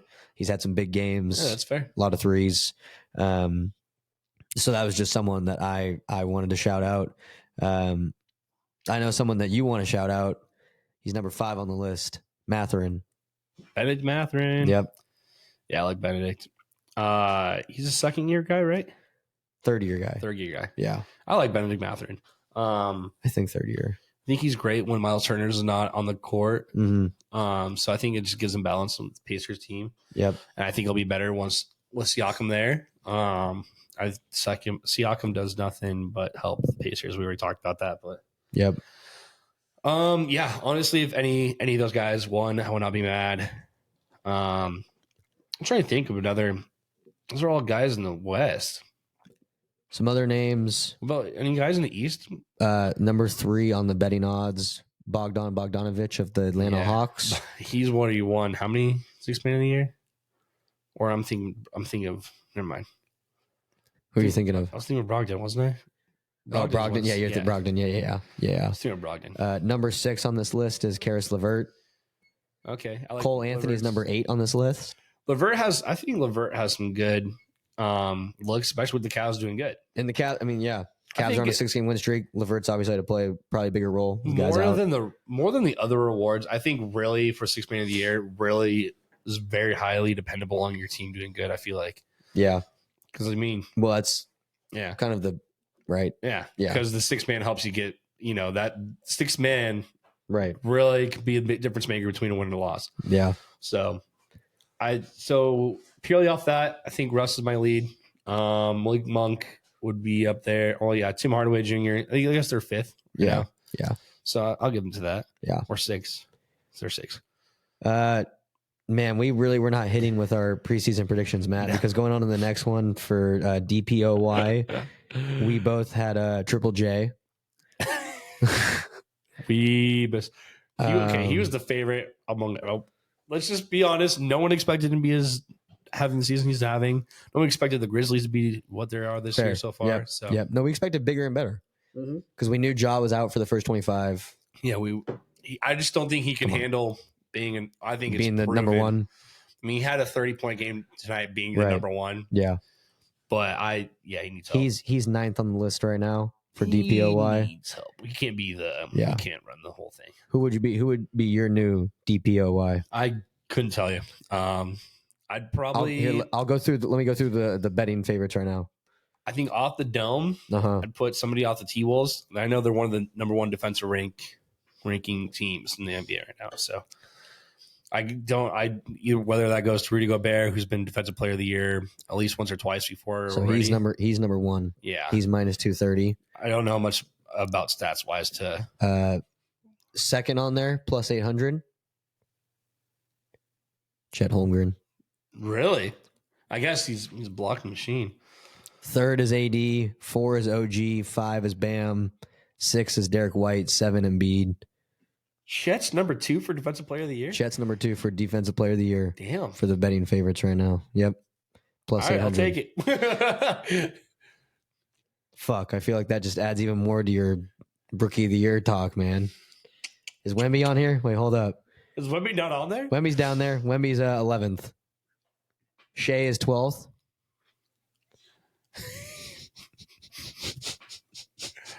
I don't know how he's the second favorite odds, but you know what? I'm going to take it. I'm not going to argue it.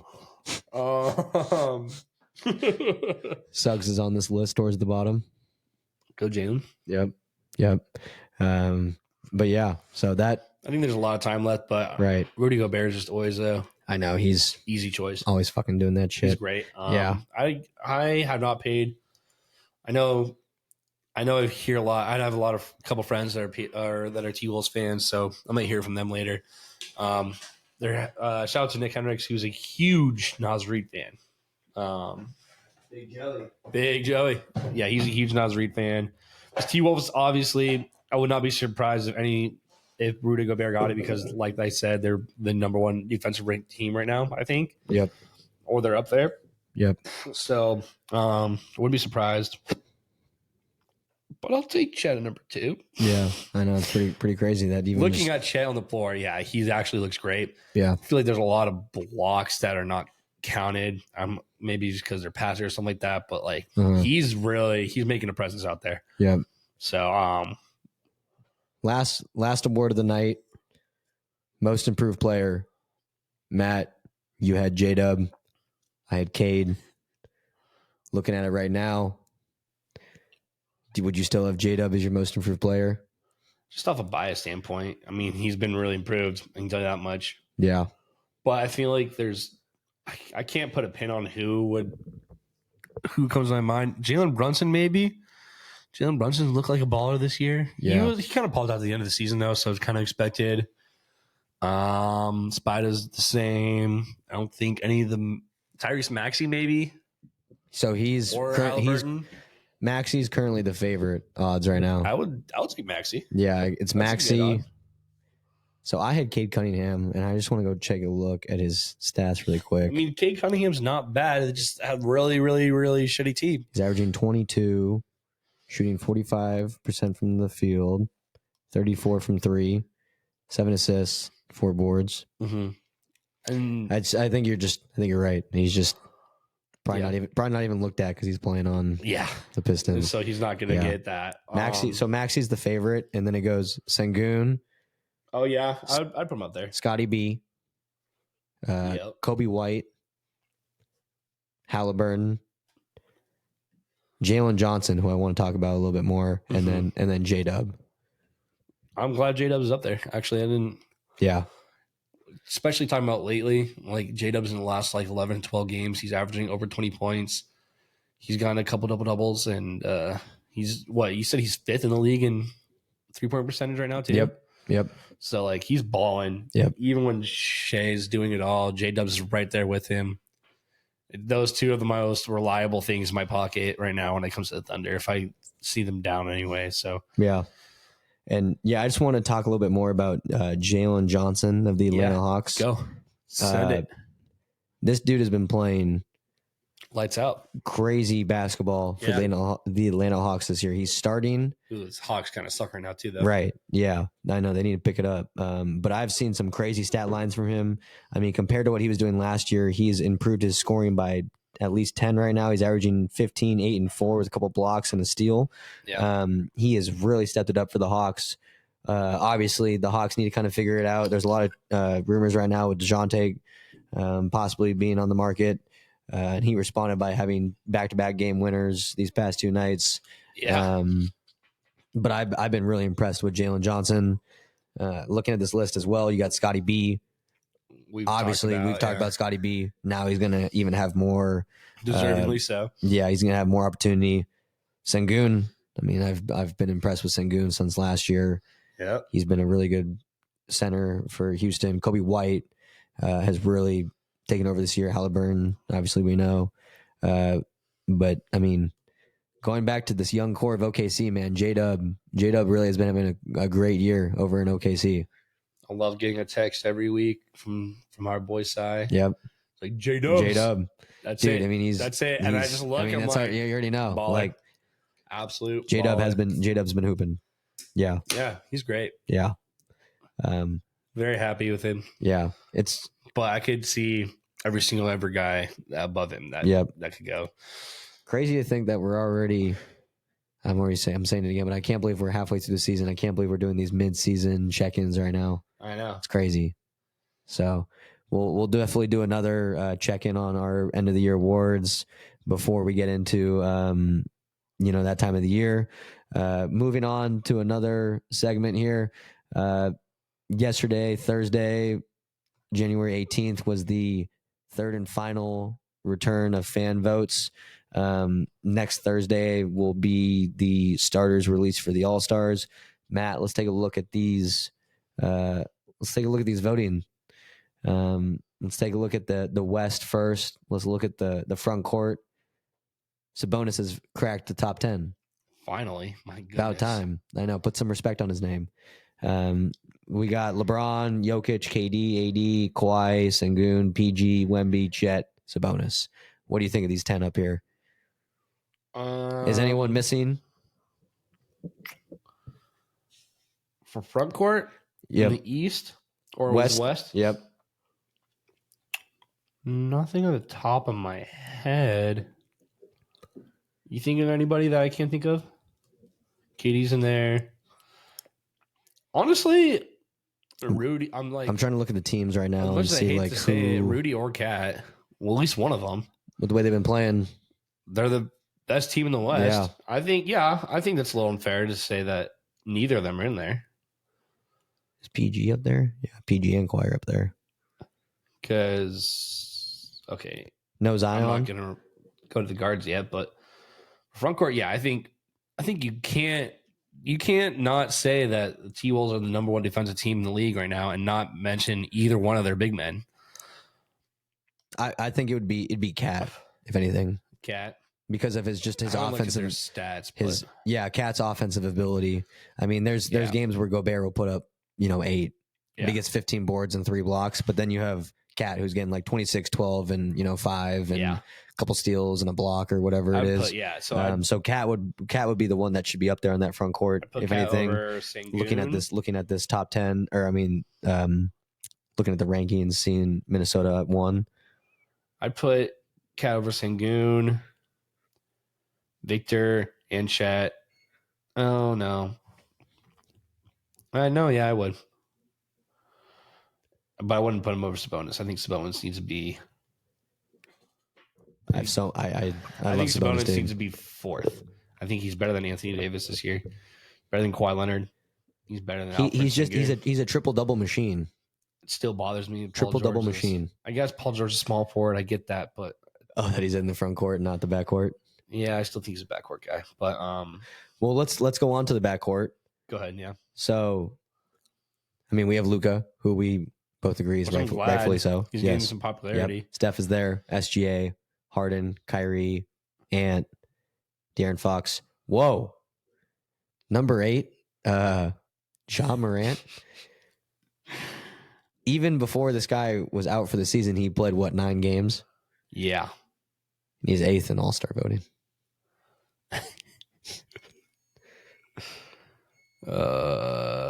Austin Reeves is still top 10, by the way. I know you really enjoy that. I don't. Austin Reeves leads the Lakers in the worst plus minus on their team. Fun fact. He's not better than J-Dubs. He's not better than a lot of guys off the top of my head. De'Aaron Fox is in there. Okay, good. So let's say we take Ja and AR out of that top 10. Who would you replace those two with? If you just go look, we can go pull up the standings and just look at the Western Conference teams. Who's a backcourt player you would throw in there? Also front court, Larry Markkanen. I think Larry is better than Larry. He's been there before. I think Larry should be there. Yeah. Also backcourt. Jamal Murray has been playing a lot better as of late. Yeah. Ingram? No, Ingram's more. BI's front court. Yeah, he's front court. What would you say about my boy Fred Money? Fred Money? No, not this year. I'm sorry. Fred Money's not a front. No. I'm sorry, Daddy. Not this year. It's okay. Not this year. Maybe he gets his wings back. They'll pick it up. Yeah, no, the Rockets got some time. It's okay. They'll pick it up. Other than that, honestly, maybe D-Book. I think Book was up there. I think he was 9th. De'Aaron Fox is in there. Yeah, De'Aaron was there. Blanking. Maybe keep it as is. I'd say J-Dubs. Yeah. Honestly. Throw J-Dubs in there. I'd throw J-Dubs in there. He's doing great. Yeah. I would put J-Dubs at 10. Take y'all out. Well, 1 week. Kyrie's one week really high. I think J-Dubs is playing better than Kyrie. J-Dubs has been playing better than Kyrie. Kyrie's been hurt a lot too. So it's like De'Aaron deserves higher. D-Book's in there. Yep. Obviously Beal not played enough for that either. Yeah. looking over at let's go over to the East really quick. We got Giannis at 1, Embiid at 2, Tatum at 3. I think that this looks pretty good. I love that Paulo is there at 8 as well. Kristaps at 6. I think we kind of talked about Kristaps being that X factor.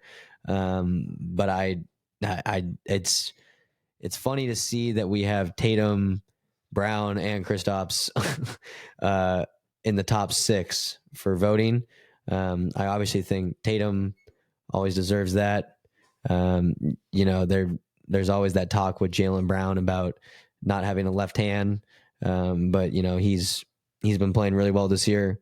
I just find it interesting that Kristaps is also up there as the 6th. But thinking of other players who should be up there, I'm not necessarily sure of. And the other players I think of, they're still up there. Bam, Paulo, Julius Randle. Looking at this list, Matt, what do you think of the Celtics having 3, 5, and 6 in the voting? I don't think Jaylen Brown's a front court. I'll say it again and again. I see Jason Tatum, I guess, even though he runs the court like a point guard sometimes. But okay, yes, they're the best league. They have the best record in the league, which deserves recognition. I get that. Yeah. Do I think? I don't know. Do you think Jared Allen should be up there from the Cavs? Jared Allen. Yeah. Oh, wait. Where's he at? He's not. Jared Allen's not up there. I would put him over. And so I was saying, if you think he should be up there, he's been playing a lot better as of late. The past 2 weeks. I talked about it a little bit earlier. I think he's been playing like his all-star self. Bam's in there. Kristaps has done good this year. He deserves there. Paulo, I think, kind of deserves it. Happy to see Paulo up there. You know who's not up there? Miles Turner. I'm not sure how well he's done this year, but I think he's a great option up there. Yeah. No, Nikola Vucevic. I was gonna say Vucevic. I was trying to make sure I got the right V. I almost said Valanciunas, but Vucevic. No, you got it. He's averaging. He's been great. He's averaging 17 and 10. He's got the Bulls kind of back. 3.5 assists. Bulls are climbing a little bit. Yeah. So I think there's a little more credit. We got all the guys in the. Yeah, I guess I can't really see that many other people. Yeah. Muhammad Gay, why isn't he up there? Gosh. Hey, he'll be up there one day. 10-time All-Star. 10-time All-Star Muhammad Gay. You all heard it here first, man. Y'all heard it here first. Okay. Every team's gonna be calling for Mo Gay in a couple of years. You know what the most exciting thing about this front court is, in my opinion? Is that there's no more Wizards on there anymore. Totally forgot Kuz was on there. No more Kuzma. Totally forgot Kuz was on there. Well, suck. I think people realize that Kuz should not be on there. So pretty sure Kuzma has the worst plus minus in the league right now. Respect to Kuz, but nope, no respect to Kuz. You're on a tough team. I had my Kuzma rant on Deathburn episode. Yeah, but I don't hate the front court. Gail Bridges kind of shocks me coming in 10th. Jared Allen would be the one that I was talking about, and Miles Turner maybe. Yeah, the only two I can really think of. I would like to see Jared Allen in there. Yeah, those are the only two I can think of that would have a chance to make this over, like Mikal Bridges. Yeah. Looking at the guards, we got Halliburton at 1. Hallie should be no surprise there, right? I feel like he's definitely a fan favorite for what he's been doing.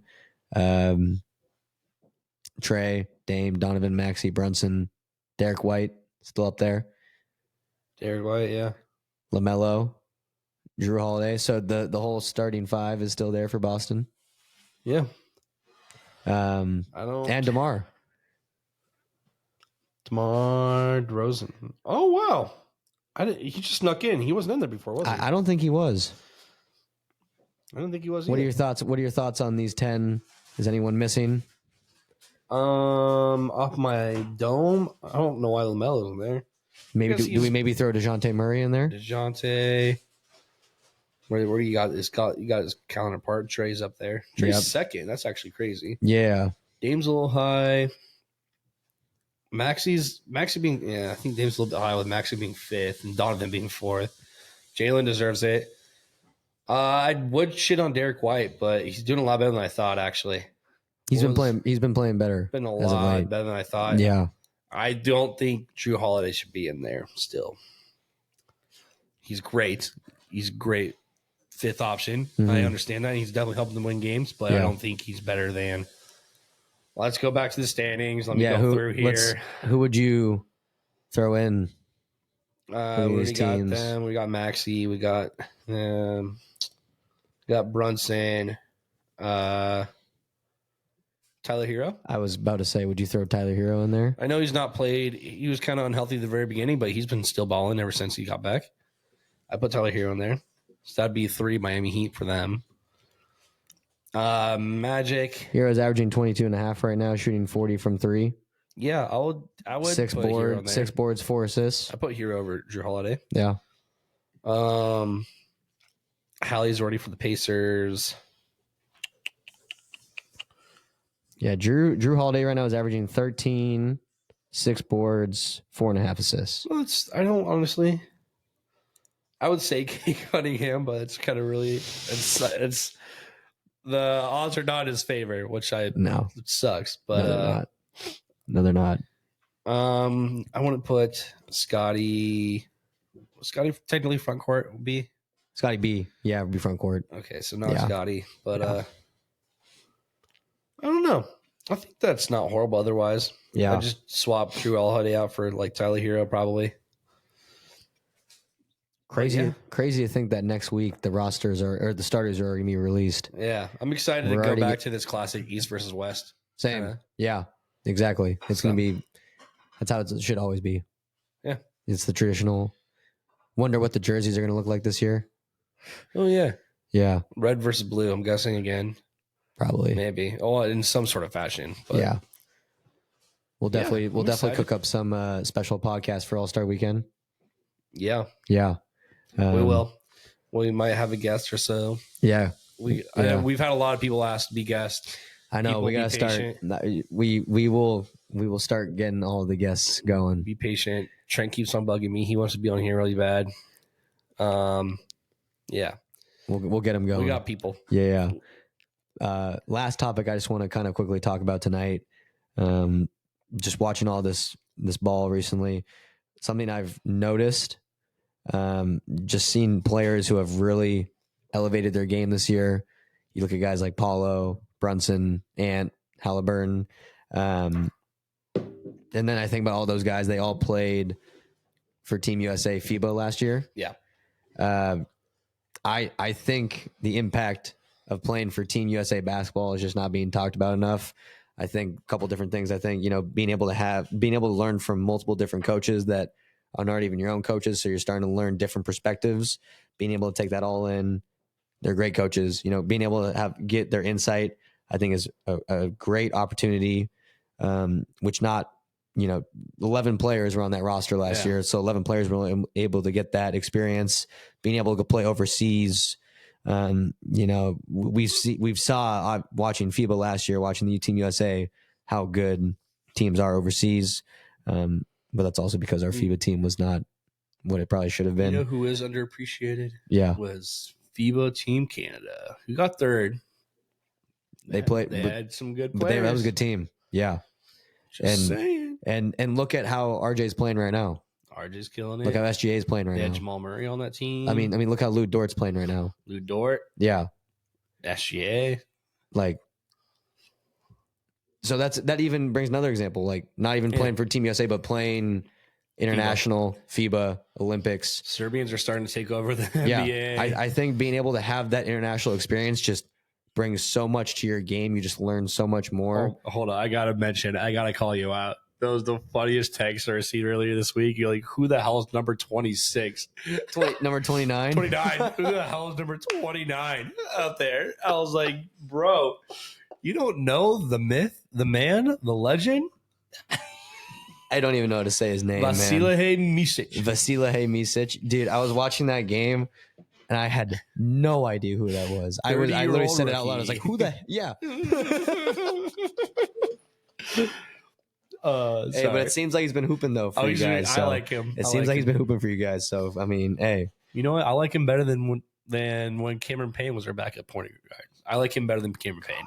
I'll be honest. The campaign days. Is Cameron Payne still in the league? Yeah, he's on the Bucks. Oh yeah. That makes sense. Yeah. Campaign days, man. Campaign days. The OKC campaign days. I mean, and the Suns. And the Suns campaign days. Yeah. Man. Suns. Come on now. Come on. But yeah. Well, another great episode. Yeah. Thank you all for tuning in. Tune in. Like, follow us, rate our podcast. Check out all of our social media. Check our social media at the Bankshot Degens on Twitter, on Instagram. I will start posting more. I promise. It's been a busy start of the year, but I will start posting more. We're rolling. Tell your mom, tell your dad, tell your ex-girlfriend if you really want to. I don't care. The more publicity, the greater. And please send in any topic ideas, anything you want us to talk about. Yeah. We're always looking for stuff. Hit up the Q&A in the episode if you're listening on Spotify, or the poll. I'm not sure if we're doing a poll this episode, but interact. Tell your friends. And keep spreading the word. Bankshot D-Dens we're rolling. We're rolling, baby. This is episode 8 already for us. I know, halfway through the year. We're going to be recording episode 9 pretty soon here. Yep. Halfway through the season. Thank you, guys. Yep. Peace.